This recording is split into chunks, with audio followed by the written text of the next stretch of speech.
เจริญพรเอาตัวนี้โยมเนี่ยโอ้ยหมอหน่อยมาเฮ็ดเบียร์ให้กันบ่โทษเนาะโอ้สมปูนบ่ตักปูนตีนี่ มาเฮ็ดสินนี่เนี่ยมาสมปูนไปตักปูนไปน่ะสมปูนนี่ดีเนาะโอ้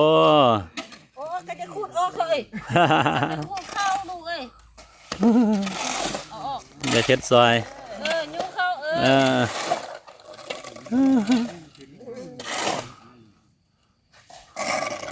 ซื้อยังไงล่ะทำหน่อยเนี่ยบ๊อบบี้ป้าเถอะบ๊อบบี้โอ้น้องห้องลาวเนี่ยบ๊อบบี้เองวะ ซื้อบ๊อบบี้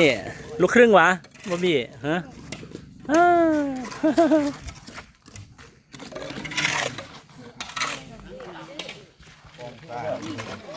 นะสั่งต้นเฮ็ดแล้วเนาะ สั่งสารวัตรต้นคือมีทั้งหินทั้งดินทั้งอย่างเขาใช้ไล่ฟูเราจะให้โทรไปก่อนเงินค่าครับนิดเดียวไปเสียงานมันกี่ตั้มใส่บางทีอีกเนาะก็เลยเรียบร้อยบัดนี้เป็นสัดเป็นส่วนคือเป็นตะเบิงได้บัดนี้เนาะ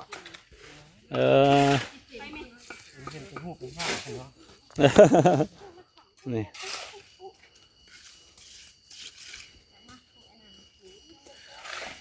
หัวเป็นซิมแล้วบัดนี้เนาะเป็นขอเป็นเขตสาธุสาธุอนุโมทนาเด้อตอนนี้โยมโอ้เป็นเจ้าภาพแล้วก็มาเฮ็ดนำกัน